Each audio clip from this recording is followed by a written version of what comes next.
She'll learn. She'll learn.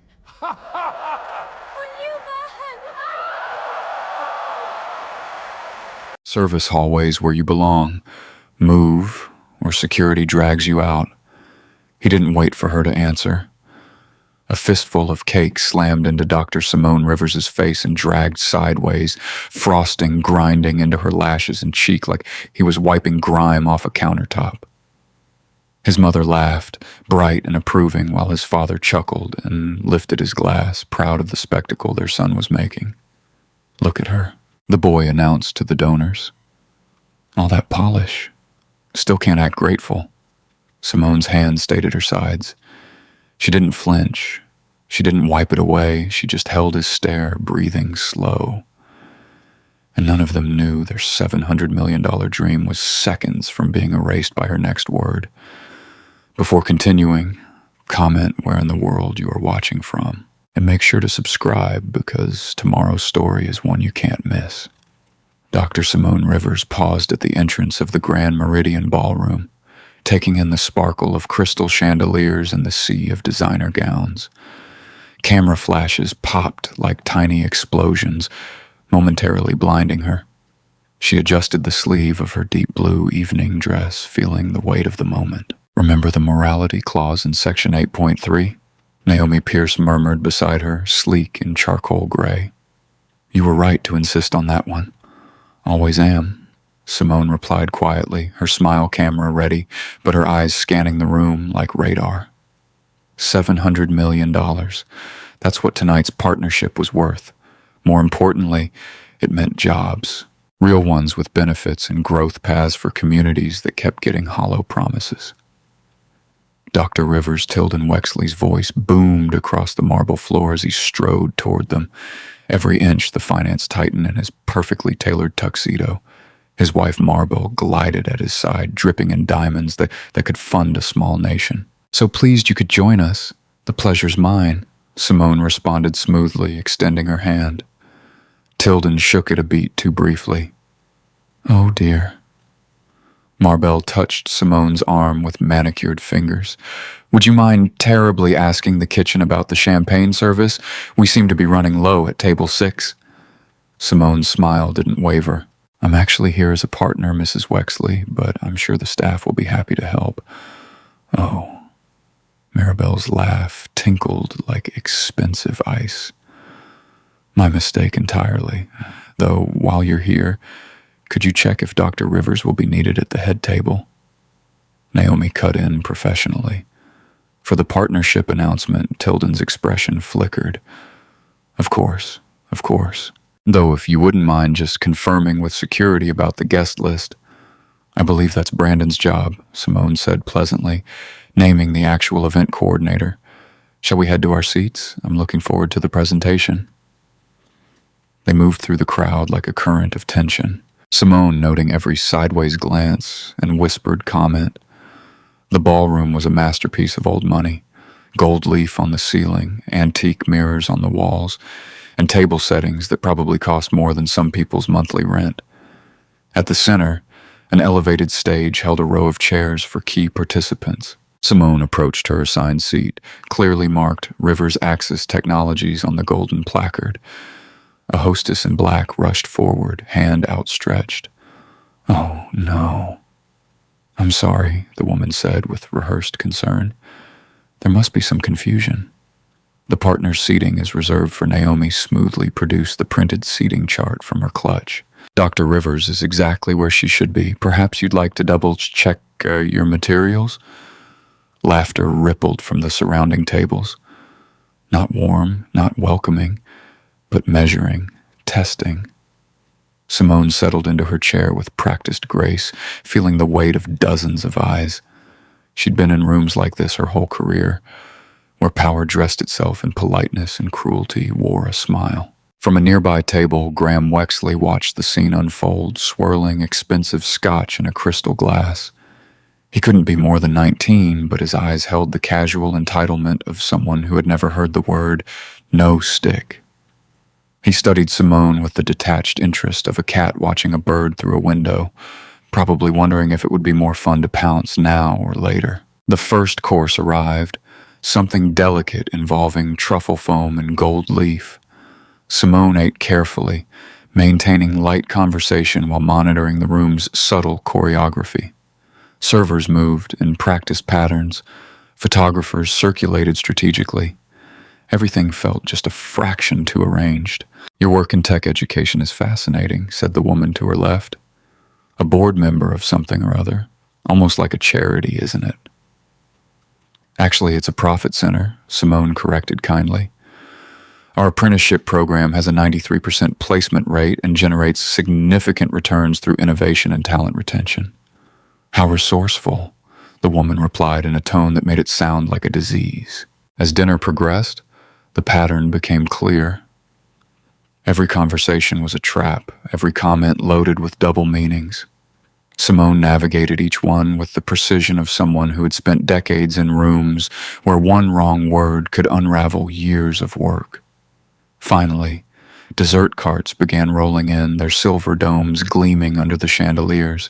Maribel Wexley made a small gesture, and a photographer edged closer to the head table, adjusting his lens with careful nonchalance. Graham Wexley rose from his seat, glass in hand. The room hushed expectantly. His smile was bright, practiced, and completely empty of warmth. "Friends, partners, distinguished guests," he began, his voice carrying that peculiar mix of youth and authority that came from never doubting his right to be heard. "I'd like to propose a toast to new ventures, new partnerships," and his eyes fixed on Simone with predatory amusement, "new lessons in how things work around here." The dessert cart rolled to a stop beside the head table, its silver dome catching the spotlight like a beacon. A hush fell over the ballroom as servers positioned themselves with choreographed precision. Graham Wexley set down his glass and moved towards Simone with the fluid confidence of someone who had never faced consequences. "Dr. Rivers," he said, voice pitched to Carrie, "I believe you should have the first taste. It's a special recipe meant to leave an impression." Simone felt Naomi shift beside her, protective instincts kicking in. But D. Ransom appeared as if summoned, his bulk strategically positioned between Naomi and the table. Two more security guards drifted closer, their earpieces gleaming. The server lifted the dome with a flourish, revealing an elaborate chocolate tour decorated with spun sugar and edible flowers. It was beautiful, expensive, and somehow threatening in its perfection. Camera phones rose around the room like fireflies. "Come now." Graham's smile was razor sharp as he lifted a dessert fork. "Don't be shy. We're all friends here, aren't we?" Simone maintained her professional smile, though her shoulder muscles tightened. She'd seen that look before, in boardrooms, at conferences, in every space where someone thought they could make her flinch. "You're very kind," she said evenly. "But perhaps we should wait for everyone to be served," Graham laughed, the sound bright and cruel. "Oh, Dr. Rivers, always so proper." He picked up a slice of cake with his bare hands, frosting smearing between his fingers. Sometimes proper isn't the point. Sometimes the point is understanding where you fit. It happened fast. Graham stepped closer, invading her space with practiced ease. The cake connected with her face in a cold, wet smear. Frosting ground into her cheekbone, caught in her eyelashes, dragged across her carefully applied makeup. The impact wasn't hard, but the intention was clear. This wasn't a prank. This was a message. Gasps rippled through the crowd. Then, starting from the Wexley's table, laughter began to spread. Not shocked laughter, not embarrassed laughter, but the practiced, elegant sound of people who knew exactly what this was and approved. "There," Graham said softly, still too close. "Now you match the decor." Tilden Wexley's deep chuckle carried across the space. Maribel covered her mouth with perfectly manicured fingers, eyes dancing with mean delight. The room took its cue from them, transforming the assault into entertainment. "She'll learn," a donor at the next table muttered, loud enough to be heard. "They always do, eventually." Simone remained perfectly still, feeling the cold slide of frosting down her neck. A diamond-draped woman nearby clicked her tongue and leaned forward. "Dear," she said to Simone, "not Graham. Don't make a scene. It's just a bit of fun." Deke Ransom shifted his weight, one hand hovering near his belt. His stance screamed ex-law enforcement, the kind who knew exactly how to make self-defense look like aggression. His eyes locked onto Simone, practically willing her to give him an excuse. The frosting was getting in her mouth now, sickeningly sweet. Simone could feel her pulse in her temples, could hear her mother's voice from years ago. "They expect us to break. That's why we don't." With deliberate slowness, she picked up a crisp, white napkin. The fabric was expensive, real linen, probably imported. She wiped her face in careful, methodical strokes, maintaining eye contact with Graham the entire time. His smile flickered just slightly. He'd wanted tears or rage or humiliation. Instead, he got poised. The room's energy shifted. Laughter faded into uncertain silence. Simone rose from her chair, every movement measured and precise. Even with cake in her hair, she managed to make Graham look small. "The microphone, please," she said, voice carrying clearly through the tension. The nearest server hesitated, glancing at the Wexleys. Dee took a half step forward, but Simone's calm was its own kind of authority. The microphone appeared in her hand, and the remaining chuckles died in throats suddenly gone dry. Graham retreated a step, that familiar confusion crossing his face, the look of someone who'd never had their fun interrupted before. Tilden and Marbell's smiles became fixed, brittle things, as Simone adjusted her grip on the microphone. The spotlight swung fully onto her now, catching the glitter of frosting still clinging to her cheekbone, but somehow, impossibly, she made it look like war paint instead of humiliation. The entire ballroom seemed to hold its breath, waiting to see what would happen when dignity faced down cruelty. Naomi, still blocked by security but watching intently, allowed herself a small, fierce smile. She knew that look in her friend's eyes. It was the same look Simone had worn before every major victory in their company's history. Absolute certainty wrapped in steel. The sound system hummed to life as Simone raised the microphone. The silence in the room was absolute now, heavy with anticipation and something like fear. Not fear of Simone, fear of what it meant that she wasn't afraid of them.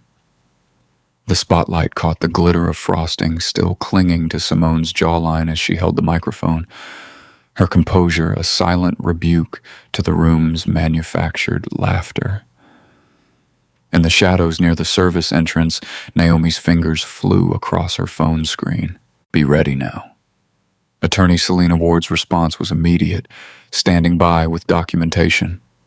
Simone's voice filled the ballroom clear and measured. "I want to thank the Wexley Foundation for this illuminating display." She paused, letting the words settle. "Not for the cake, though I am sure it's excellent, but for showing us exactly what this partnership would mean." Graham's smirk wavered slightly. He hadn't expected complete sentences, let alone strategy. "You see," Simone continued, "public humiliation isn't actually humor. It's a test. It shows us what a room will tolerate, what behavior we're expected to accept as normal." Her gaze swept across the gathered faces, noting who looked away first. "Some of you laughed, some of you stayed silent, and some of you told me not to make a scene. After watching a grown man smear food on my face like I was his property, Maribel Wexley's perfectly lined lips parted in protest. But Simone wasn't finished. The $700 million partnership agreement between Rivers Axis Technologies and Wexley Consolidated contains very specific language about professional conduct and moral character. She turned slightly and Selena Ward materialized from the crowd, contract binder in hand. Section 7, paragraph 4 states that either party may terminate the agreement immediately if the other demonstrates behavior inconsistent with basic human dignity or professional standards. Tilden Wexley's laugh boomed across the space, practiced and dismissive. "My dear doctor, Rivers, surely you're being overly sensitive." It was a moment of youthful, high spirits, nothing more. His tone dripped with false concern. Perhaps we should discuss this privately when emotions aren't so heated. There's nothing to discuss privately, Simone replied. The frosting on her face caught the light as she turned to address the room directly. Rivers Access Technologies is exercising its right to terminate this partnership agreement effective immediately. Camera shutters clicked rapidly. Several phones, live streaming the gala, suddenly pointed straight at her. Selena stepped forward, her heels clicking against the marble floor as she opened the contract to the relevant page. The termination is being recorded and witnessed. Selena announced, her legal training evident in every crisp syllable. All parties present are hereby notified that the agreement's dissolution is based on documented violations of conduct standards. Graham's confident grin cracked at the edges. He glanced at his father, seeking direction. But Tilden was focused on damage control, already moving toward the microphone with his hands raised in a placating gesture.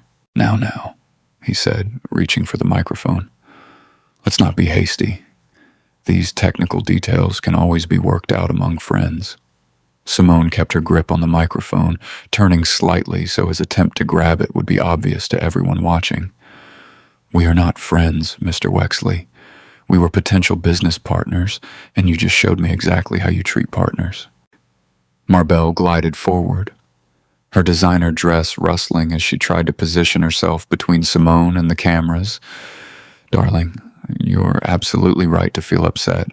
Why don't we move this conversation somewhere more private? I'm sure we can smooth over any misunderstanding. There is no misunderstanding, Simone replied, her voice carrying clearly despite Marbell's attempt to shield her from view. Your son's behavior was deliberate. Your laughter was deliberate. And my response is equally deliberate. Naomi had made her way around the security line and now stood at Simone's shoulder, tablet in hand. The termination notice has been transmitted to all board members and relevant regulatory bodies, she announced, loud enough for nearby tables to hear. The room's atmosphere shifted palpably. Donors who had been laughing minutes ago now whispered behind their hands, reassessing alliances. Several board members who were present began checking their phones, reading the notification in real time. $700 million, Graham said, trying to sound amused, but landing somewhere closer to strained. That's quite a tantrum over a little cake. No, Simone corrected him. That's quite a price to pay for thinking you could purchase my dignity along with my company's technology. She handed the microphone to a nearby server, then straightened her jacket with precise movements. Selena, please ensure all documentation is properly filed. Naomi, we're done here. As Simone turned to leave, Graham stepped closer, his voice dropping to a whisper meant only for her ears. Good, that's exactly what we needed.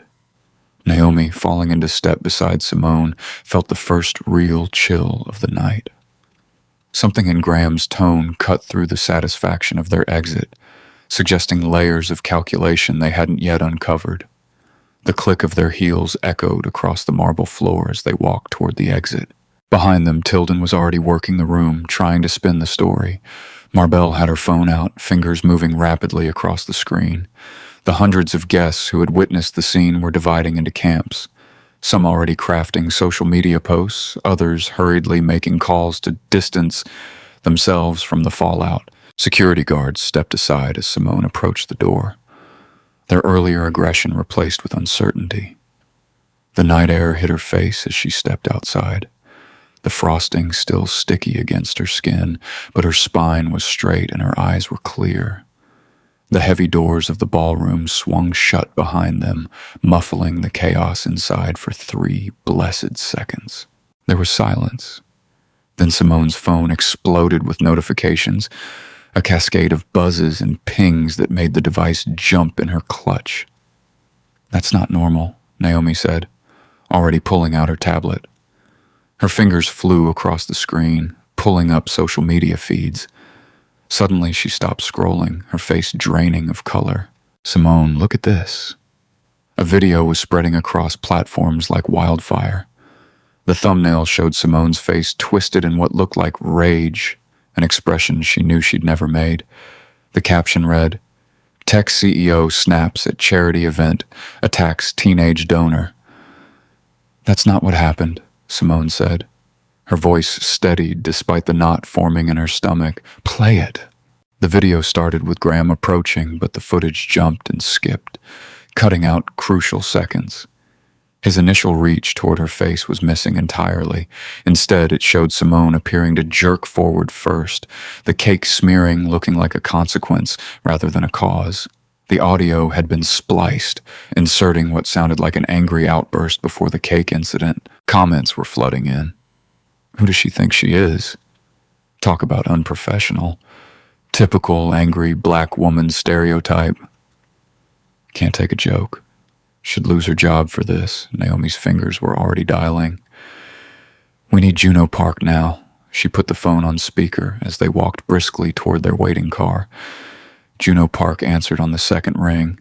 I'm already watching it blow up. This isn't random. How bad? Simone asked, sliding into the back seat while Naomi joined her. The video has been shared by 37 seemingly unrelated accounts in the last 4 minutes, all with substantial followings, all with slightly different outraged commentary. That's not organic. That's coordinated. Juno's voice was clipped, professional. There are bot networks amplifying specific hashtags. However, River's rage is trending. Sodom stew. Cancel River's axis just started climbing. Through the car window, Simone could see Graham standing at the ballroom's entrance, phone in hand, that same satisfied smirk on his face.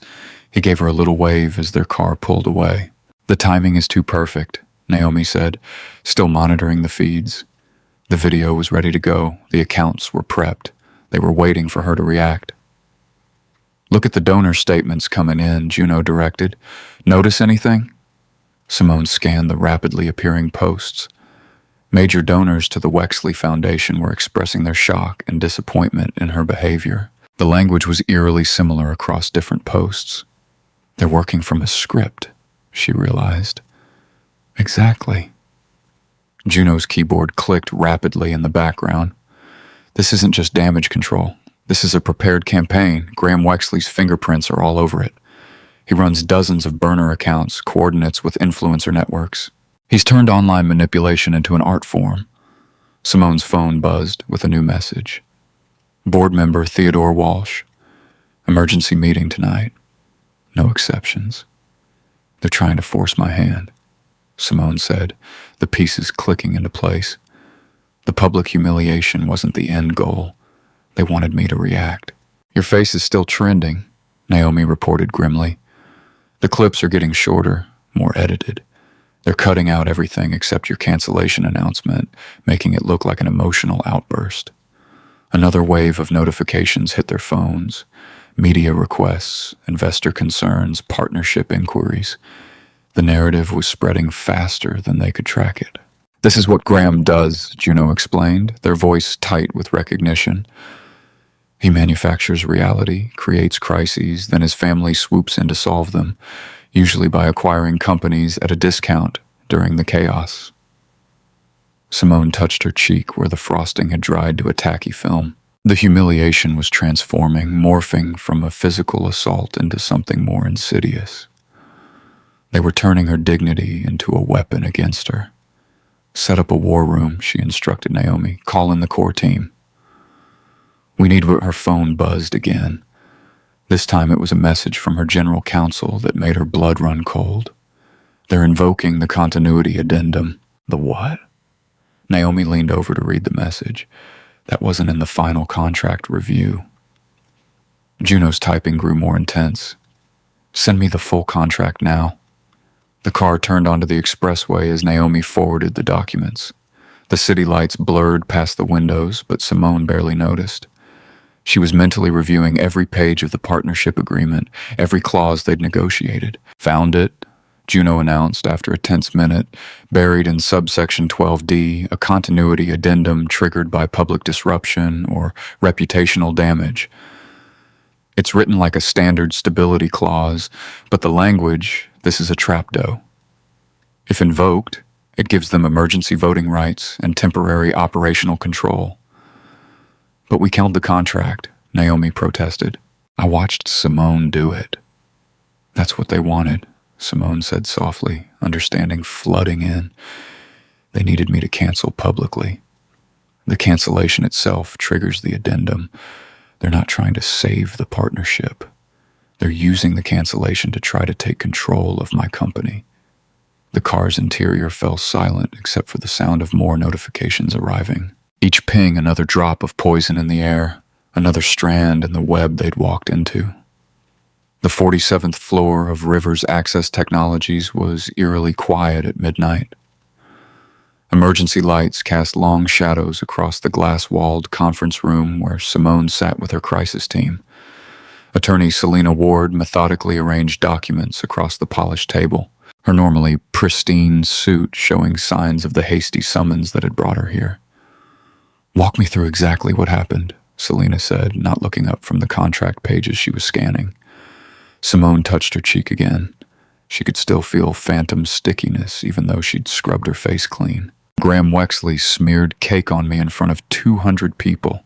I canceled the deal, citing the morality clause. Now they're claiming I triggered some hidden provision which shouldn't exist," Naomi added from her position by the windows. The city sparkled below, deceptively peaceful. "We went through that contract line by line." Selena held up a page, frowning. "It's here, buried in subsection 12. The D masked as standard language about business continuity." She began reading aloud. "In the event of public disruption or actions causing material reputational harm, emergency provisions activate to ensure operational stability." She trailed off, scanning further. "This is carefully crafted. The language looks boilerplate until you parse the implications." "What implications?" Simone asked, though her gut already knew. "It gives them multiple attack vectors. They can sue for damages, freeze any funds connected to the planned rollout, and force the whole dispute into private arbitration where they pick the arbitrator." Selena's normally controlled expression showed hints of anger. "It's designed to drain your resources and keep everything out of public court." Naomi pulled up financial projections on her tablet. "The timing is surgical. We are 3 weeks from launching the new platform. Our capital is committed. If they freeze those accounts now..." The conference room phone rang, cutting her off. Board chair Leonard Voss's name flashed on the display. Simone put it on speaker. "Leonard Dr. Rivers." His voice was tight, formal. "I've been fielding calls for the past hour. Major investors are concerned about tonight's events, the events where I was publicly assaulted." Simone kept her tone level. "That's a rather dramatic characterization of what was clearly meant as playful interaction." Leonard coughed. "These situations are better handled privately. Your reaction has created unnecessary instability." "My reaction?" Simone's fingers pressed into the armrest of her chair. "Graham Wexley humiliated me in front of our entire donor base. He's practically a child," Leonard said dismissively. The appropriate response would have been to laugh it off. "Instead, you've potentially damaged a crucial partnership. The board will need to discuss this first thing tomorrow." The elevator chimed outside, and Noah Clean hurried into the conference room. His tie was loose, but his manner was oddly composed for someone called in near midnight. "I came as soon as I could," Noah said, setting his briefcase down. "I've already drafted some potential responses to stabilize the situation." Simone studied her COO's face. There was something too rehearsed about his concern. "The situation doesn't need stabilizing," she said carefully. "It needs investigating, starting with how that addendum got into our contract. The priority should be calming the markets," Noah countered smoothly. "I've prepared a statement suggesting temporary leadership adjustments to reassure investors." "You prepared that rather quickly," Naomi observed. On the phone, Leonard cleared his throat. Noah's thinking strategically. A short-term leadership transition could help weather the storm. The only storm here is the one they manufactured. Simone said, "Selena, I want a full audit of who approved that addendum language. Track every version, every email, every sign-off." Noah shifted slightly. "That seems excessive for standard contract language." "Standard?" Selena's eyebrows rose. "This clause is anything but standard." Someone had to specifically request and approve these terms. Naomi was already pulling up email records on her tablet. She paused, frowning. That's odd. Noah, you're copied on the final contract review thread from last week, but you said earlier you hadn't seen the addendum. A flicker of something crossed Noah's face before his helpful expression returned. I must have missed that email chain. Things have been quite busy with the rollout preparations. You responded to 3 other emails in that same thread, Naomi said quietly. The silence in the room grew heavy. Through the windows, a police helicopter swept past, its searchlight briefly illuminating their faces. Leonard's voice crackled through the speaker. Doctor, Rivers, I strongly suggest you take a more cooperative approach. The Wexleys are a powerful family. This resistance will only make things more difficult than having cake ground into my face while donors laughed. Simone's voice was still. Than having my reaction weaponized and my company threatened. The board expects your full cooperation tomorrow, Leonard said stiffly. Good night. The line went dead. Simone looked around the room at Selena's carefully controlled anger, at Naomi's shrewd concern, at Noah's too perfect composure. She touched her cheek one final time where the frosting had marked her. They didn't smear cake, she said. They marked a target. The darkness before dawn painted Rivers' Axis headquarters in shades of blue and gray. Simone's car pulled into the underground garage at 5 a.m., tires crunching over scattered protest flyers that had somehow already made their way down here. Her security detail reported crowds gathering above, a mix of actual community members and faces that seemed too polished, too coordinated to be spontaneous. They've got printed signs, her head of security said, showing her photos on his phone, all using the same 3 phrases. Rivers must go. No more toxic leaders and protect our community. Mass-produced outrage, Simone noted, studying the identical fonts and formatting. The elevator carried them to the executive floor where Naomi was already setting up in the main conference room surrounded by financial reports and market projections. Morning news is running with the edited clip, Naomi said without looking up. Stocks down 12% in pre-market trading. They're efficient, Simone replied, hanging her coat. I'll give them that. The glass walls gave them a clear view as more employees arrived, clustering in worried groups. Simone's assistant hurried in, tablet in hand, face drawn with stress. Doctor, Rivers, we've got a situation, she said. Someone posted my home address online last night. Other staff are reporting similar threats. Their children's school locations, personal phone numbers, it's all getting dumped on anonymous boards. Juno Parks strode in before Simone could respond, carrying 3 laptops and wearing yesterday's clothes. The crisis PR specialist's eyes were sharp despite the early hour. This is coordinated, Juno announced, setting up their equipment. Look at the pattern. They pulled up multiple screens showing social media activity. The first wave hit within 3 minutes of the gala incident. Bot accounts all created within the last month, pushing the edited video. Second wave came from influencer accounts at precisely 15-minute intervals. Then the anonymous former employees started appearing. How many real versus fake? Naomi asked. Based on metadata analysis, Juno's fingers flew across keyboards.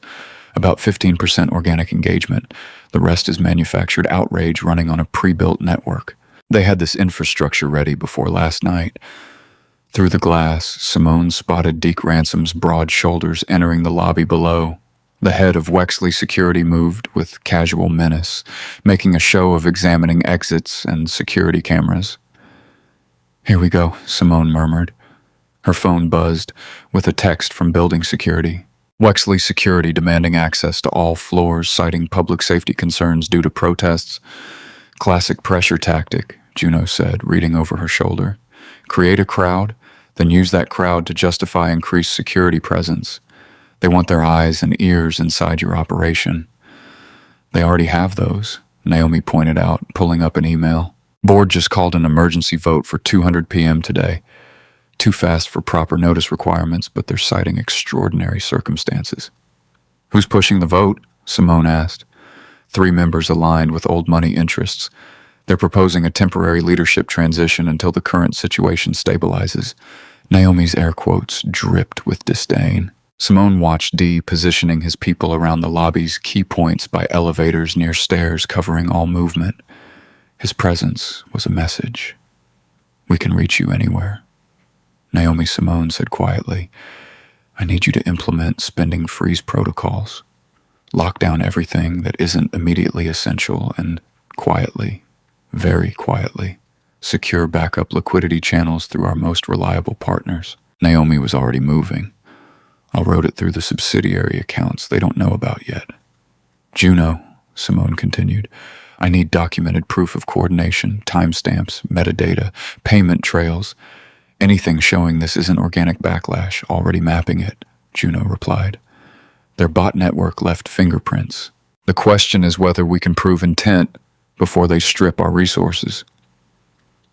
The morning crawled by in a blur of crisis meetings and defensive measures. Simone's team tracked waves of attacks, more edited videos appearing, donor statements withdrawing support, community leaders suddenly receiving anonymous tips about concerns with River's access hiring practices. At precisely noon, a courier arrived with a thick envelope marked "Urgent Legal Notice." Simone opened it while Naomi read over her shoulder. The document was dense with legal language, but the meaning was clear. Wexley-affiliated partners were seeking an emergency injunction to freeze River's access accounts pending investigation of conduct-related contract violations. Simone set the papers down carefully. "They want us too scared to breathe." The cold precision of it all, the timing, the multiple pressure points, the layered attacks revealed the truth. Last night's humiliation wasn't improvised cruelty. It was the first move in a carefully planned siege. Through the windows, protesters' signs caught the midday sun, their identical fonts glinting like teeth. D. Ransom stood among them, a phone to his ear, smiling up at Simone's office with the patient satisfaction of someone who knew exactly how the trap would close. The afternoon sun blazed through the glass conference room, casting long shadows across the polished table where Rivers Axis's board members gathered. Simone straightened her jacket, an armor of tailored navy wool, and walked in with measured steps. 14 pairs of eyes tracked her movement, their usual respectful nods replaced with the clinical assessment reserved for problems requiring disposal. Leonard Voss occupied the chairman's seat like a throne, his silver hair catching the light as he leaned forward with practiced concern. "Doctor Rivers, thank you for joining us on such short notice. Given the circumstances, we felt immediate action was necessary." "The circumstances being a coordinated attack on our company," Simone said, taking her seat. Naomi settled beside her, tablet ready, while Selena Ward arranged legal documents with precise movements. "The circumstances," Leonard emphasized, "being a public relations crisis that threatens investor confidence." He gestured to a screen showing Rivers Axis's plummeting stock price. "We have a fiduciary duty to protect shareholder value." Board member Victoria Hayes, who had never challenged Leonard in 10 years, spoke up with suspicious readiness. "The media coverage is concerning. The viral video raises questions about temperament and judgment." "An edited video," Selena interjected, "deliberately manipulated to create a false narrative. Perception becomes reality in the market," said James Morrison, another board member who typically stayed silent. "We need to consider temporary leadership adjustments while this situation stabilizes." Simone noted how they echoed each other's phrasing. Temporary, stabilize, protect value. Words chosen to sound reasonable while disguising their intent. The coordination was obvious to anyone paying attention. "Let's be direct," Simone said. "You're suggesting I step aside because someone assaulted me on camera and then manipulated the footage to paint me as the aggressor."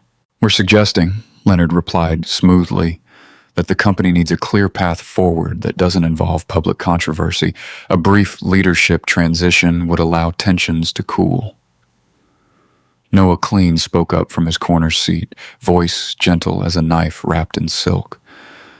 "I could serve as interim CEO if needed.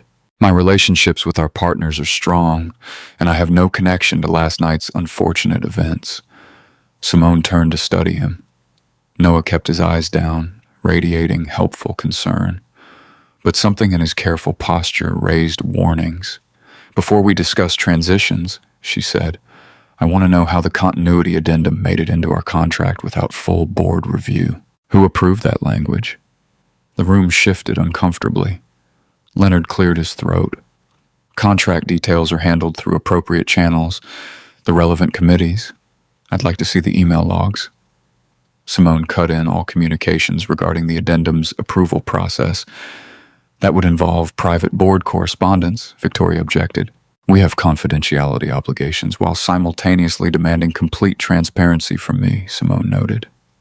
The hypocrisy landed like a physical blow.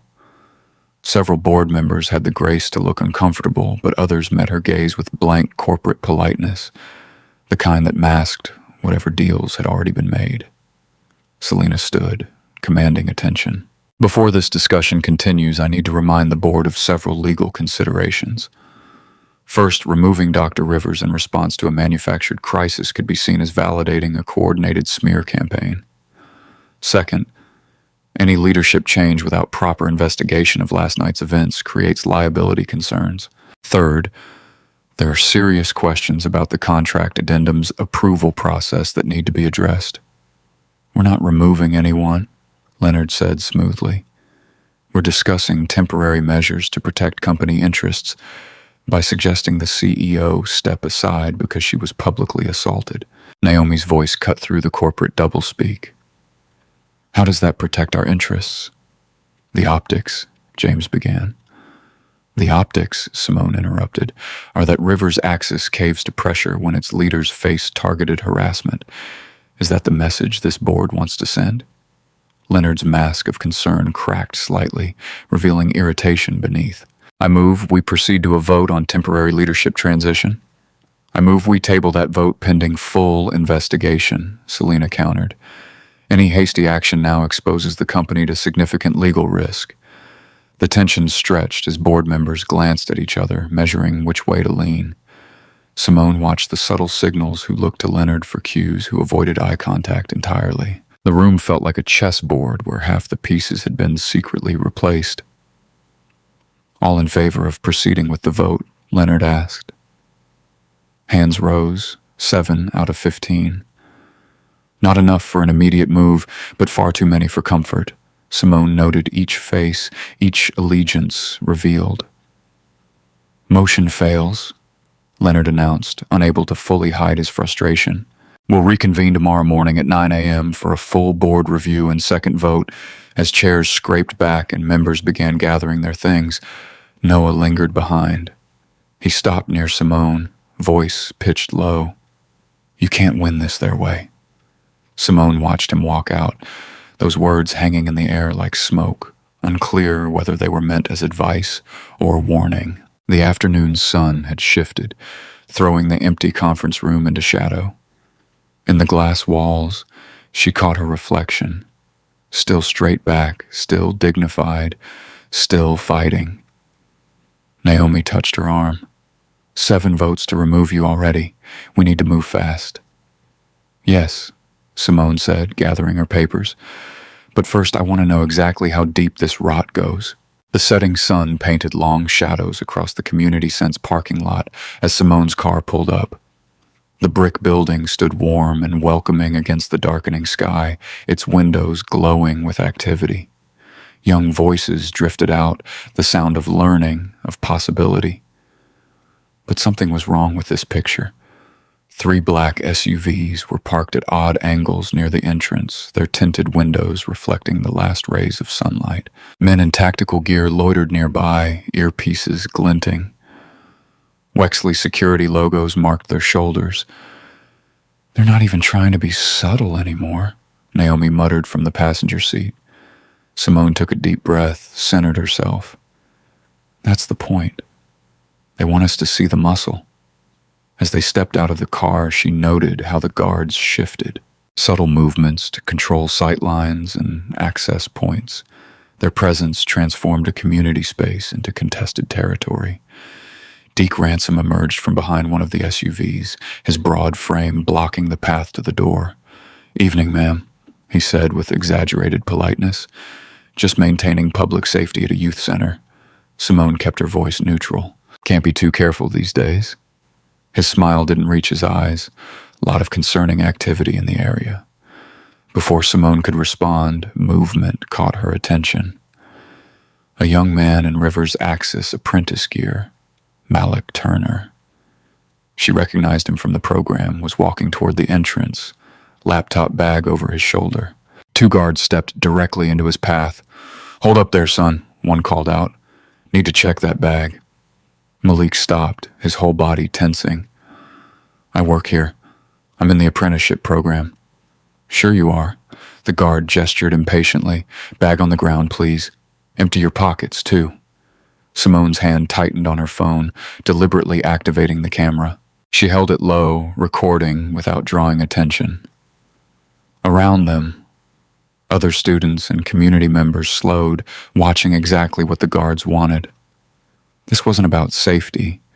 It was about showing who had power to stop who could be searched without cause, who had to prove they belonged.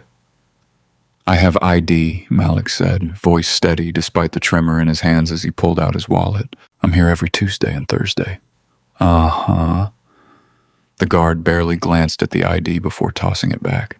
Background now. Reverend Lucinda Hale emerged from the sense doors like a force of nature. Her gray hair was pulled back severely, her eyes sharp behind wire-rimmed glasses. She moved with the confidence of someone who had faced down worse than private security. "What seems to be the problem with one of my students?" Her voice carried calm authority. Deke stepped forward. "Standard security procedure, Reverend. Nothing to concern yourself with. In my center, without my permission." Reverend Hale positioned herself between Malik and the guards. "I don't recall authorizing searches of my young people." "Ma'am, we have authorization from the property management company to you have authorization to intimidate children." Simone spoke up, still recording. "To harass program participants." Deke's practiced smile tightened. "Now, Dr. Rivers, no need to get emotional about standard safety protocols. I'd like the names and badge numbers of everyone involved in this stop," Simone said evenly. "Ma'am, if you're going to be hostile, requesting basic accountability is hostile." Simone kept her tone measured. Professional. Interesting definition. Clears throat. Malik still hadn't moved, his laptop bag clutched tight. The guards loomed closer, trying to provoke a reaction they could use. Reverend Hale touched his shoulder gently. "Baby, go on inside," she said. "Hey, Sheik, these men were just leaving. But they can't just..." Malik's voice shook with rage, not fear. "They can and they do," Reverend Hale said quietly. "But not today, not here. Go on now." Simone watched Malik's face, saw the familiar struggle between dignity and survival, between standing up and staying safe. He was learning the wrong lesson, that his achievements didn't matter, that no amount of hard work could protect him from people who saw his existence as a threat. The guards exchanged looks, realizing they weren't getting the confrontation they wanted. Deke made a small gesture and they backed off, returning to their positions by the SUVs. "Just doing our jobs," Deke said smoothly. "No offense intended." "Every offense was intended," Reverend Hale replied. "That's rather the point, isn't it?" Inside the Sense main room, the tension didn't fully dissipate. Students huddled in small groups, voices low, shooting worried glances at the windows where guard shadows moved past. Malik sat at a computer station, his movements still tight with contained anger. Reverend Hale led Simone and Naomi to her office, closing the door with a decisive click. The small room was warm, filled with books and photographs, decades of community history on the walls. "They've been doing this for weeks," she said, settling behind her desk. "Ever since the partnership announcement, testing boundaries, establishing presence. This isn't about security. It's about control." "The deal wasn't just about money, was it?" Simone asked. Reverend Hale's eyes were tired but fierce. "It never is with families like the Wexleys. Money they have. What they want is power over spaces, over stories, over who gets to feel safe where." Through the office window, Simone could see Malik helping a younger student with coding homework. His shoulders still tight, but his focus absolute. He refused to be driven away from his own growth. "We're not losing twice," Simone said firmly. "Not the company, and not this space." The fluorescent lights of Jimmy's all-night diner buzzed overhead, casting a harsh glow on the worn leather booths. At this hour, the place was nearly empty, perfect for conversations that needed privacy. Simone sat in the corner booth, stirring untouched coffee while investigator Reese Dalton spread documents across the Formica table. "Your gut was right," Reese said, his voice low and measured. He slid over a stack of financial records. These shell companies, Liberty Metro Solutions, Apex Digital Dynamics, Westbrook Consulting Group, they're all registered through different agents, different states, but the money flows back to one source. Simone studied the highlighted transfers, the Wexleys through about 6 layers of cutouts. "Yes." Retapped a series of timestamps. "What's interesting is the pattern. Every time there's a major real estate acquisition or infrastructure project in target neighborhoods, these companies suddenly get very active. They hire community outreach specialists and digital marketing firms." A laptop screen flickered to life at the edge of the table. Juno Park's face appeared in a secure video, their quick fingers typing as they spoke. "And those firms are busy little bees," Juno said. "I've been mapping the bot networks and influence campaigns. Check this out." Their screen filled with a visualization, hundreds of interconnected nodes pulsing with activity. "See these clusters? They look random at first glance, like organic traffic, but the timing is too perfect. The language patterns are too consistent." "Someone's conducting the chaos," Simone said. "Exactly. And they're good, really good. They know how to make manufactured outrage feel authentic. But there are signatures." Juno highlighted several nodes. "These accounts, they activate in precise sequences, different names, different profile pictures, but the same underlying code. Someone trained in social engineering built this system." The diner's bell chimed. Reverend Lucinda Hale entered, carrying a weathered leather notebook.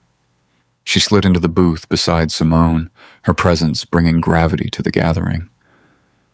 "I brought what you asked for," Hale said, placing the notebook on the table. "Been keeping these records for 12 years. Nobody else was watching, so I did." Simone opened the notebook carefully. Inside, in Hale's precise handwriting, or dates, names, amounts, notes about charitable donations to neighborhood programs, followed by eviction notices 2 months later, construction permits granted the day after emergency board meetings, community leaders who changed their positions after private meetings about their children's college funds. "Here," Hale pointed to an entry from 3 years ago. "The Wexleys donated $500,000 to preserve historic architecture in the Hamilton district.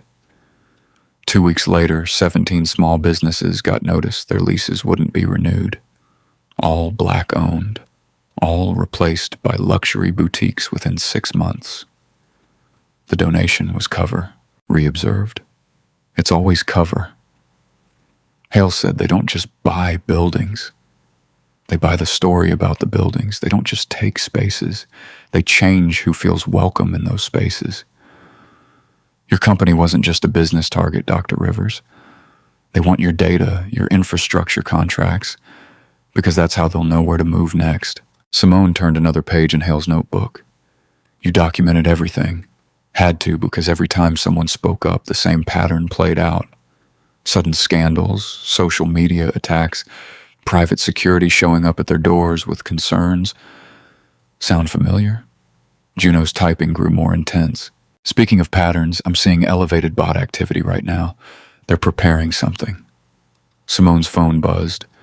A text from Naomi. "Server logs show unauthorized access night of gala. Internal credentials used. Someone was in our system before it all went down." "An inside job," Ree said quietly. "Not just inside," Simone replied. "Someone who knew exactly what they were looking for. Someone who understood both our technical infrastructure and our governance vulnerabilities." The group fell silent as a tired waitress refilled their coffee cups. When she moved away, Hale spoke again, her voice carrying decades of stored truth. "This is bigger than one night, one incident," she said. "That cake wasn't just about humiliating you, it was about showing everyone else what happens when you don't play by their rules, but rules only work when people accept them." Juno's screen flashed with new data. The bot network is shifting, they're positioning for some kind of narrative pivot. Regathered his documents with methodical care. "We need to move carefully.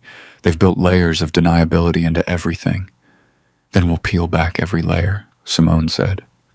She touched Hale's notebook gently. "You kept these records because you knew someday they'd matter. Now they do." She stood, sliding the notebook into her bag. The diner's lights caught the determination in her eyes. "We're going to tell the truth so loudly they can't bury it." Across town, in his perfectly curated home office, Graham Wexley adjusted his camera and practiced his most sincere expression. He recorded take after take until the apology video felt right, humble but not weak, regretful but not guilty. As he posted it to his verified accounts, his other screens showed the real work. Thousands of coordinated posts flooding every platform, shaping the story even as he appeared to apologize for it. His manufactured contrition went live at exactly 11 p.m., time to make morning headlines, crafted to make him look mature and thoughtful. And in its shadow, his digital army attacked with renewed fury, targeting not just Simone, but anyone who dared support her. Early morning sunlight streamed through Simone's office windows as her core team assembled. The city was just waking up, but they'd been working for hours, fueled by determination and strong coffee. Juno Park's laptop displayed frame-by-frame analysis of the newly acquired video footage. "Look at this," Juno said, zooming in on a perfect, unobstructed angle. "Crystal clear, no editing tricks possible. You can see Graham's expression change right before he does it. That split second of predatory satisfaction." Simone leaned closer to watch. The footage showed everything. Graham's calculated approach, the cake smearing across her face, and most importantly, Tilden and Marble Wexley's immediate laughter. Their reactions proved premeditation. They'd expected it, encouraged it.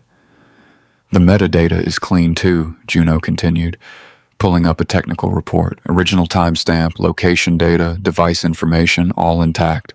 They can't claim this was manipulated." Naomi paced by the window, phone pressed to her ear. She ended her call with a rare smile. "Catherine Chin from Meridian Capital is willing to go on record. Says she's seen enough country club bullying in her career. She'll back you publicly and commit to maintaining their position."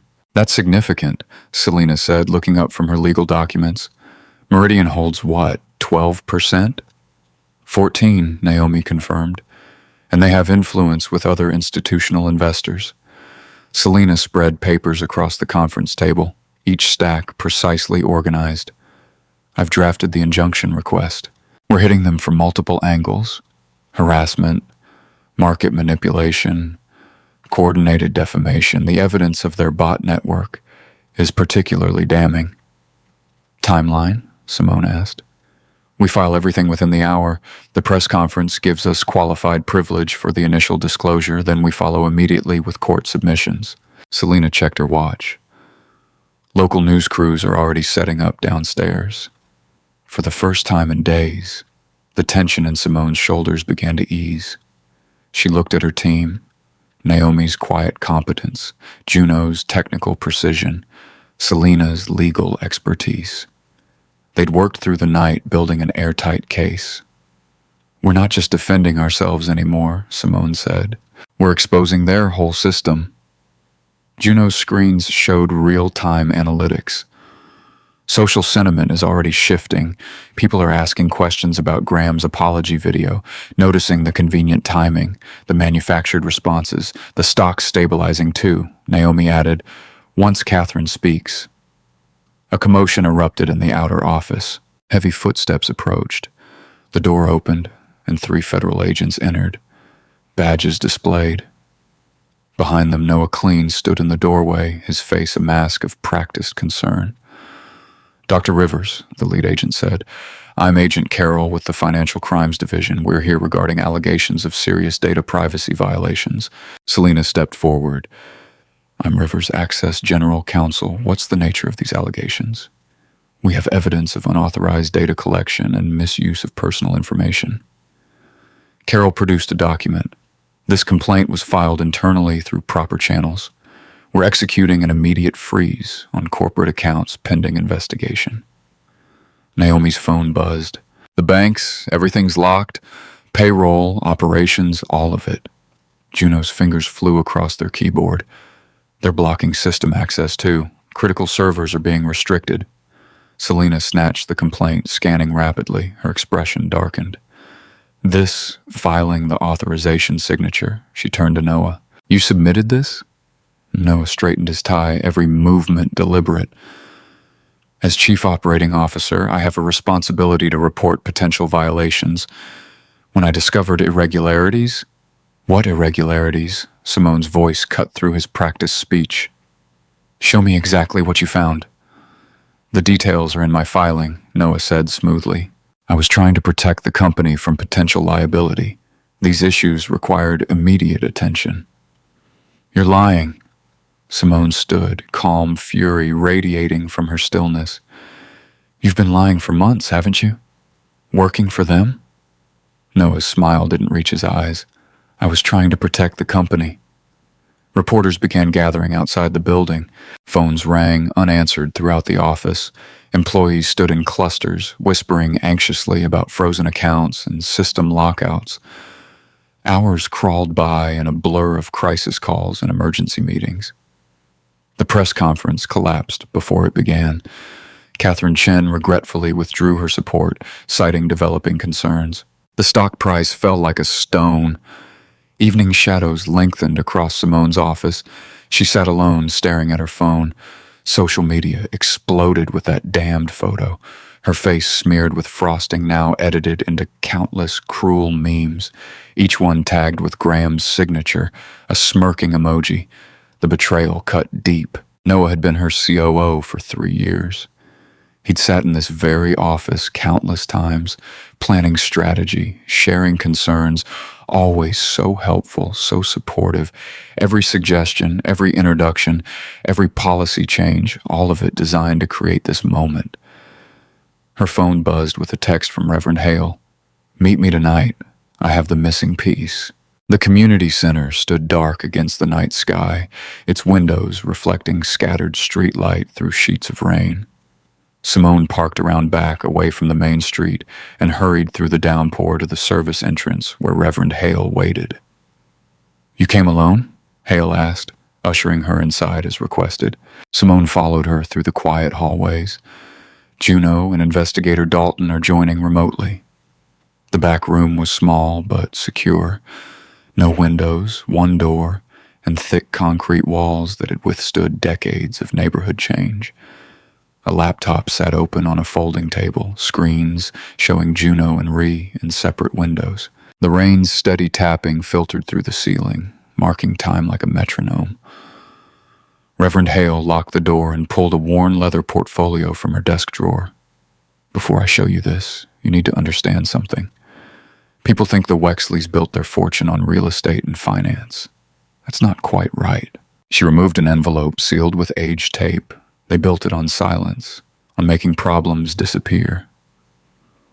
What kind of problems? Simone asked. People who wouldn't sell, reporters who asked questions, community leaders who fought back.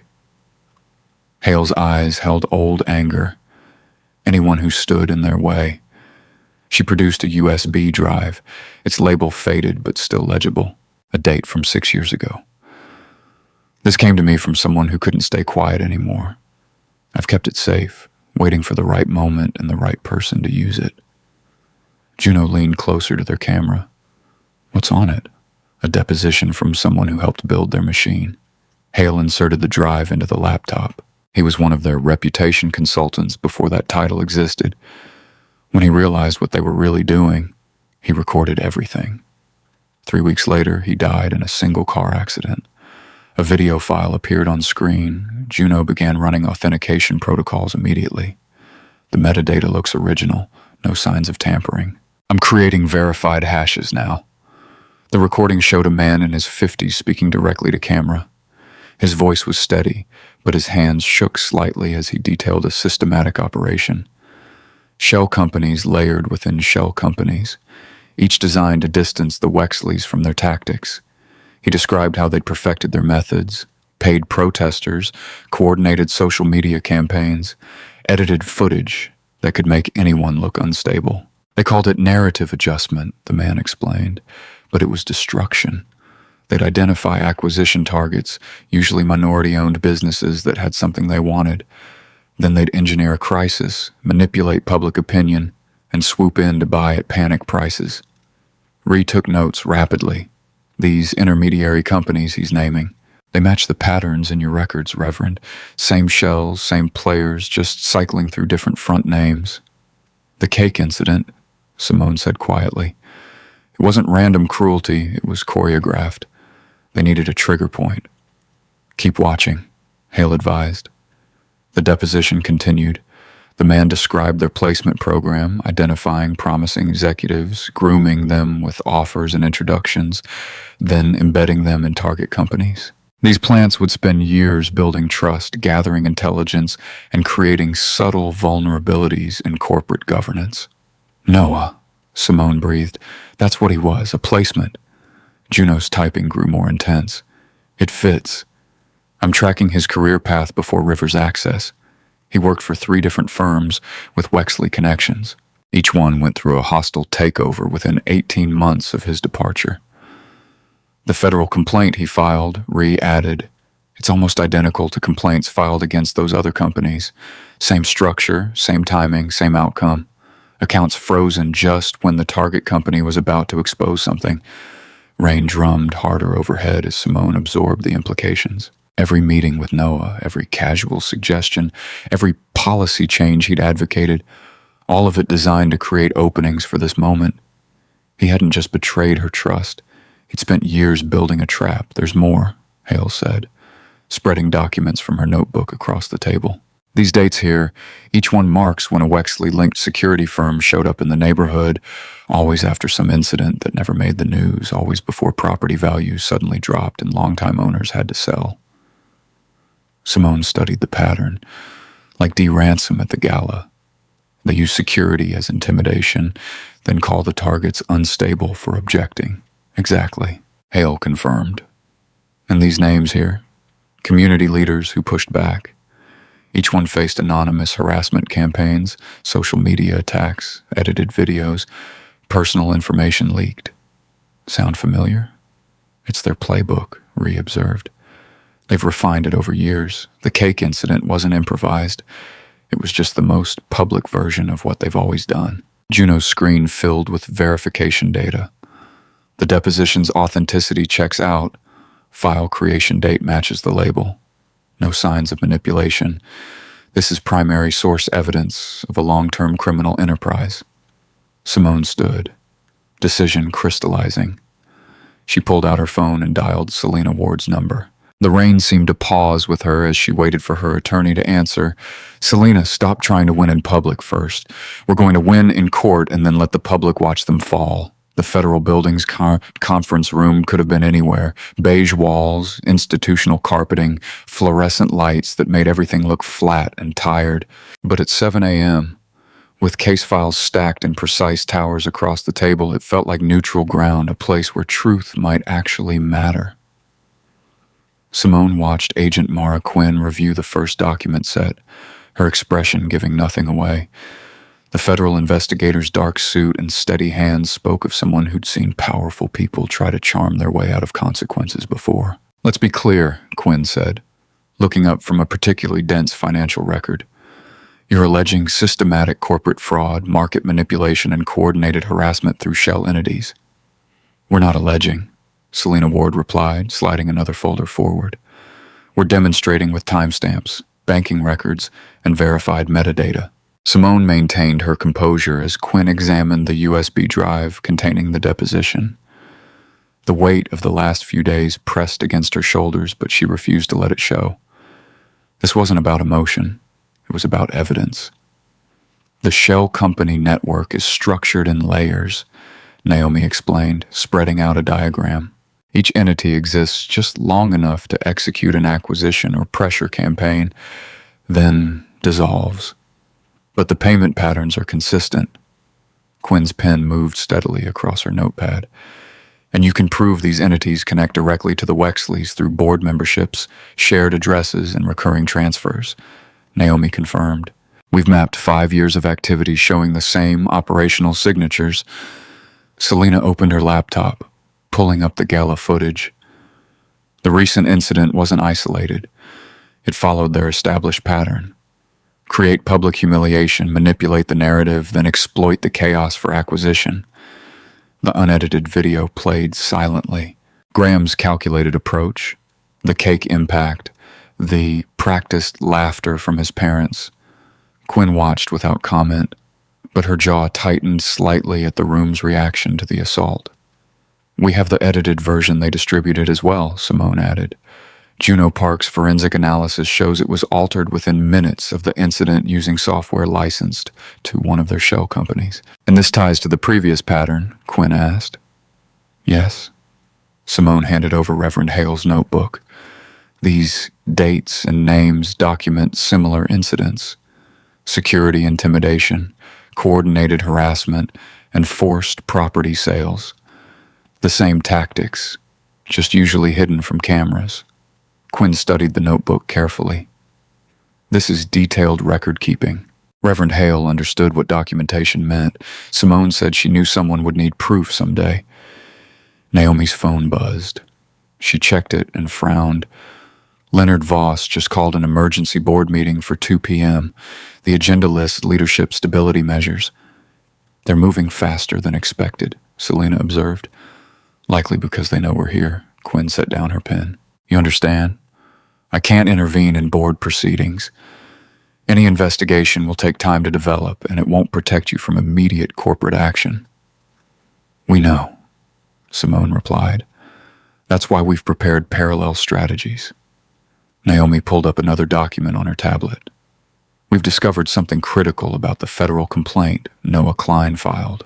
He didn't just submit it. He used Simone's emergency authorization token to do it. Meaning, Quinn asked. He staged her digital fingerprint. Selena explained. The complaint appears to come from Simone herself, suggesting instability. It's fraud, but proving that won't happen fast enough to stop the board vote. So we're filing for an immediate temporary restraining order, Simone continued. The evidence of Noah's deception, combined with the documented pattern of targeting, should be enough to pause any removal attempt while the broader investigation proceeds. Quinn nodded slowly. Logical approach, but the Wexleys' influence runs deep. Are you prepared for how they might retaliate? We're beyond preparation, Simone said. We're acting. Juno is coordinating a legal compliant live stream of the board meeting. Everything in the open, everything by the book. Transparency is a shield, Selena added.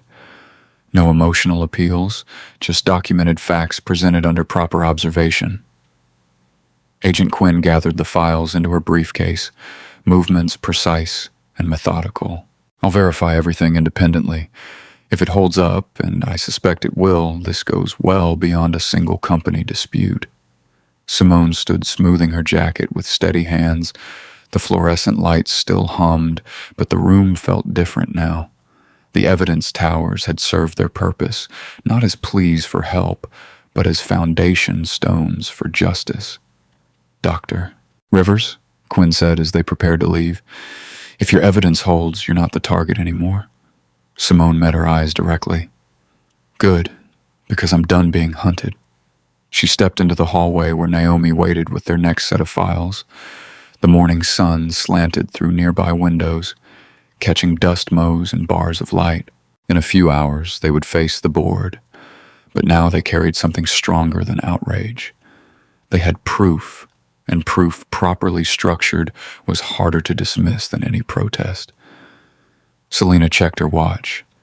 The TRO filing is ready. Shall we proceed? Yes, Simone said. It's time to show them what happens when they mistake documentation for weakness. The Wexley Tower stretched into the afternoon sky like a glass dagger, its reflective surface casting sharp shadows across the city below. On the 47th floor, Simone and Selena were escorted into a conference suite where floor-to-ceiling windows made the room feel exposed, vulnerable. Tilden Wexley sat at the head of the massive table, perfectly tailored in a charcoal suit that probably cost more than most people's monthly salary. Maribel perched beside him, her pearl necklace catching the light as she offered a practiced smile. Graham lounged in his chair, scrolling through his phone with performative boredom. Deke Ransom stood by the door, arms crossed, his security badge gleaming. His presence was meant to remind everyone who controlled the space. Dr. Rivers. Tilden's voice carried that particular tone of false warmth reserved for surrender negotiations. Thank you for being reasonable about this meeting. Simone took her seat with deliberate calm. Selena beside her with a slim recording device visible on the table before we begin. Selena said, "We need to establish consent for recording. This is a standard legal requirement." "Oh, surely that's not necessary for a friendly discussion." And Belle laughed softly. "It's non-negotiable," Simone stated. Selena proceeded with clinical precision. "For the record, please state your name and verbal consent to audio recording of this meeting." One by one, they complied, perhaps amused by what they saw as pointless formality. Tilden first, then Maribel. Graham rolling his eyes as he gave his name, even Deke from his position by the door. "Now then," Tilden spread his hands on the polished table. "We've prepared a very generous exit package, full market value for your shares, plus a comfort premium. You can walk away with dignity intact." Maribel nodded encouragingly. "And if you'd consider a brief statement, just expressing regret for any misunderstandings, it would help smooth things over with the public." "The public?" Graham snorted, finally setting down his phone. "They're so easy to move. Watch this." He pulled up a social media dashboard on his tablet. "See these trending topics? I can flip them in an hour. It's like conducting an orchestra of idiots." "Graham," Maribel warned, but her son was on a roll. "No, Mom. Let me show them how it works. It's actually pretty brilliant." He leaned forward, animated. "Now you start with a few key accounts, influencers who will say anything for the right price. Then you amplify with bot networks, edit some clips to match the narrative, and suddenly everyone's sure they know what really happened." "It's quite impressive," Tilden said proudly. "Graham has a natural talent for digital perception management. That's what you're calling it?" Simone asked quietly. "I call it winning," Graham shrugged. "People believe what they're told to believe. Watch.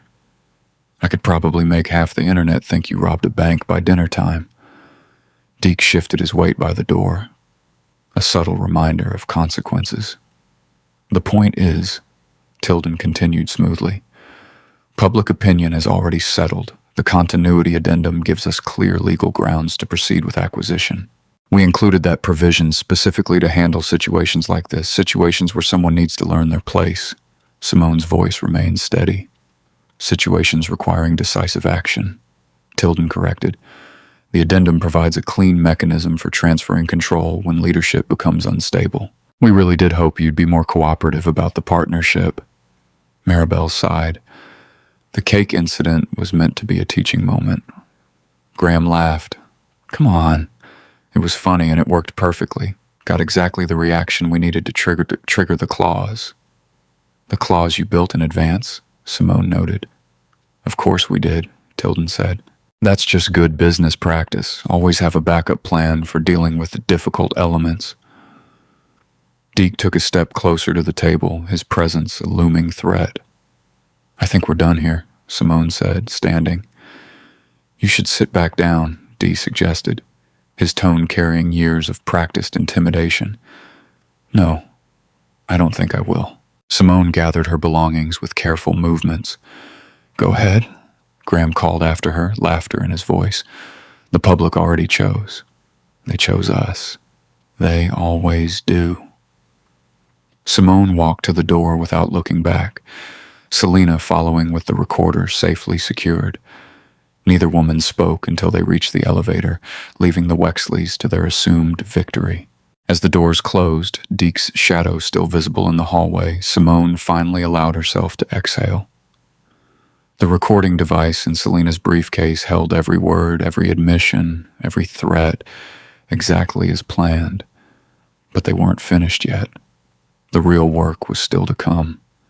They descended past floor after floor of polished glass and steel, the empire the Wexleys had built through fear and manipulation. But empires could fall, especially when their rulers became too comfortable with their own power to guard their tongues. The lobby's marble floors echoed under their heels as they walked out into the afternoon sun. Behind them, the tower cast its long shadow across the street, but Simone stepped purposefully into the light. They had what they came for. Now it was time to use it. The Rivers Access Technologies boardroom hummed with tension as evening shadows stretched across the city. Board members filed in, some in person, others connecting remotely, their faces tiled across the massive display screen. Leonard Voss adjusted his tie, a subtle tell of discomfort as he noticed the professional camera set up in the corner. Juno Park sat at their workstation, fingers moving with practiced precision across multiple screens. Corporate live stream initiated, all security protocols verified. Broadcasting in 3, 2. "This is absolutely inappropriate," Leonard interrupted, rising from his chair. "We cannot conduct sensitive board business under these conditions." Selena Ward stepped forward, document hand. "Actually, Mr. Voss, we not only can, we must. I filed a temporary restraining order regarding board actions, citing shareholder interests. Given the current situation, transparency isn't optional," she gestured to the camera. "This is a verified corporate channel following all SEC guidelines for public companies under review." Noah Clean shifted in his seat, his usual smooth demeanor showing cracks. "Perhaps we should discuss this privately first." "No more private discussions," Simone stated, her voice carrying the weight of too many closed-door ambushes. She nodded to Juno, who activated the main presentation screen. The unedited gala footage played first. The room watched in complete silence as Graham Wexley's assault unfolded without clever cuts or manipulated audio. Several board members flinched at the raw cruelty of it, saying the truth without the sanitizing filter of social media spin. "Now," Simone continued, "let's examine what followed." She clicked to the next slide as Naomi distributed documents to each board member. Receipt after receipt appeared. Bot network purchases, coordinated timing of paid posts, shell company transfers that created the illusion of organic outrage. The data was meticulous, each transaction tied to specific attacks on Rivers Axis and its leadership. "This isn't just about cake," Simone explained. "It's about a systematic attempt to devalue and seize control of this company through manufactured crisis." Leonard tried to interject. "Dr. Rivers, your tone is backed by evidence." Selena cut in smoothly.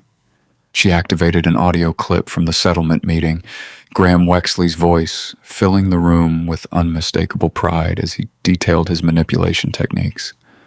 Several investors on the video call leaned closer to their cameras, one unmuted to ask, "Is he admitting to securities fraud?" "Among other things," Selena confirmed. "The full recording has been provided to relevant authorities." Noah maintained his composed facade, though his fingers drummed a nervous pattern on the table. "This is all circumstantial. We need to focus on stabilizing." "Interesting choice of words," Naomi interrupted, bringing up a new screen. "Let's talk about stability and system access." Complex log data filled the display. "These are the authentication records from our secure servers. Note the pattern of access using Dr. Rivers' emergency authorization token." She highlighted specific entries. The token was used to approve the federal complaint filing at 3:47 a.m. from an IP address matching Mr. Klein's home network. Dr. Rivers was in a documented meeting at that time with multiple witnesses. Color drained from Noah's face. "That's not the same token," Naomi continued relentlessly, "was used to transfer sensitive documents to external servers which registered to Wexley shell companies." The device signatures match your personal laptop, Noah. The one you're typing on right now. A board member unmuted. Mr. Clean, is this accurate? Noah's practiced calm cracked completely. You don't understand the pressure. They actually, Simone said quietly. We understand perfectly. Selena stood. I moved to terminate Noah Klein's employment for cause effective immediately and refer evidence of his actions to prosecutors for review. I second, Naomi stated firmly.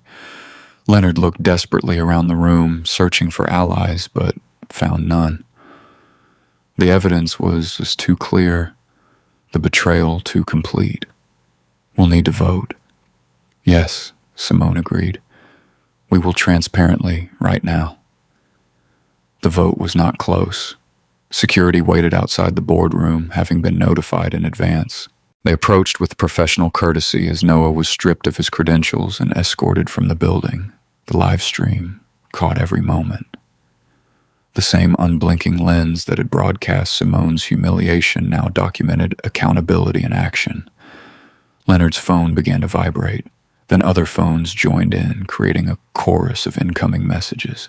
Partners were calling, investors demanding explanations, donors frantically trying to distance themselves from the Wexley connection.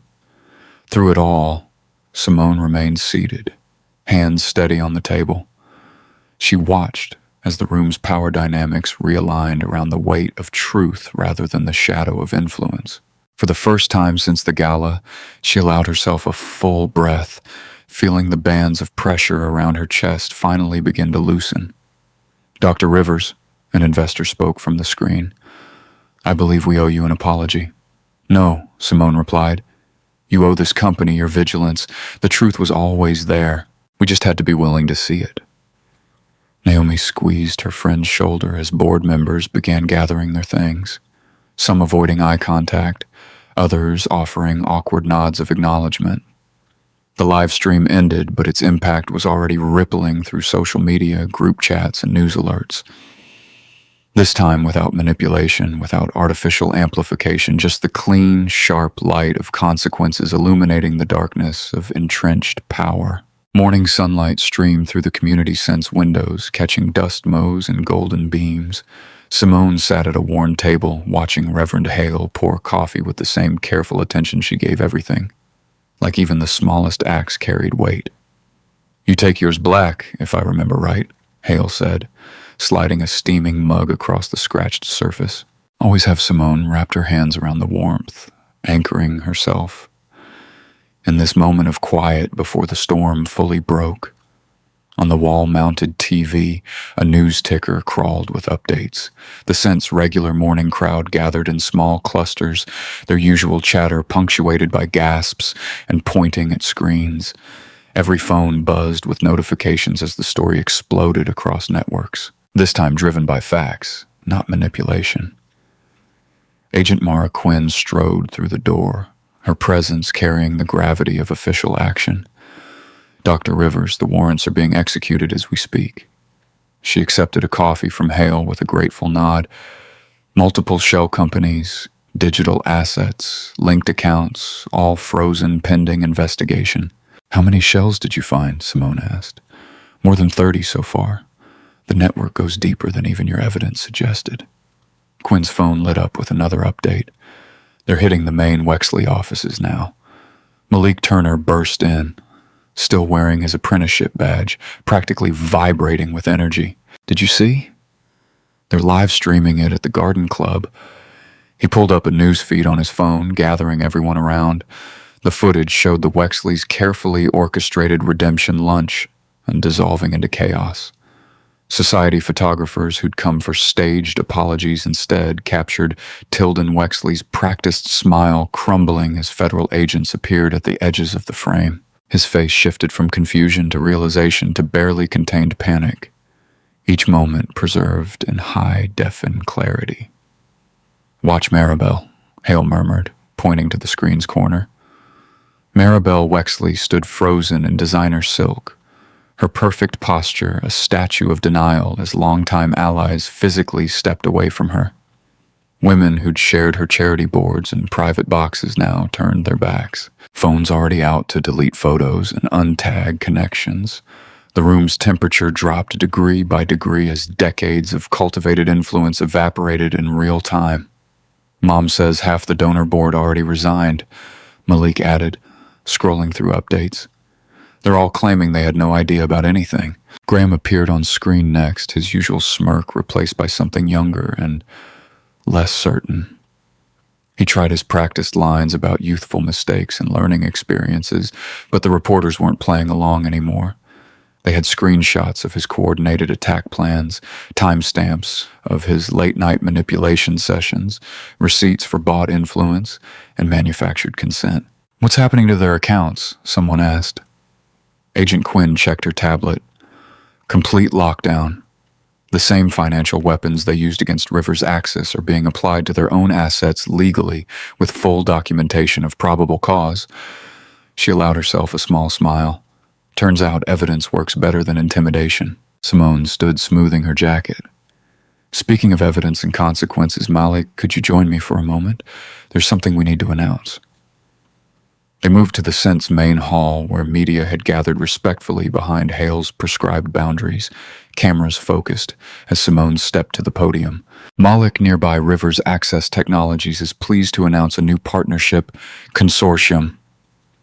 She began, her voice carrying easily through the space, one built on ethical oversight and community benefit, maintaining our planned expansion without compromising our values. She outlined the structure, local stakeholders, transparent governance, distributed opportunity. Jobs weren't just safe, they were growing. The apprenticeship program would double its capacity, and to demonstrate our commitment to long-term investment in talent.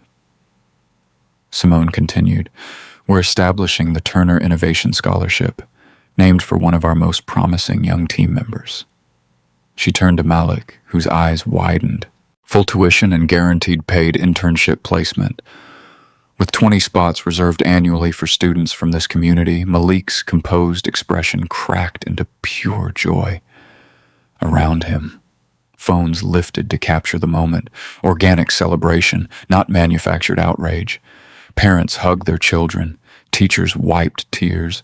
This wasn't just corporate news, it was hope made tangible.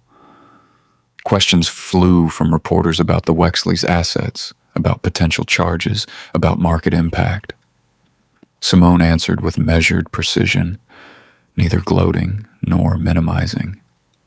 She'd learned long ago that dignity was its own victory. As the crowd dispersed, Simone found herself outside the Scent's entrance with Malik and Reverend Hale. They watched students file past into morning classes, backpacks bouncing, futures a little brighter than yesterday. "They thought humiliation was a leash," Simone said quietly, remembering frosting ground into her skin. Laughter meant to wound. Malik looked at her, understanding in his young face. "And you snapped it." In the distance, sirens wailed, but this time they were heading toward Wexley Towers, toward accountability, toward consequence. Justice like coffee was being served, hot and black. If you enjoyed the story, leave a like to support my channel and subscribe so that you do not miss out on the next one. On the screen, I have picked 2 special stories just for you. Have a wonderful day. Have a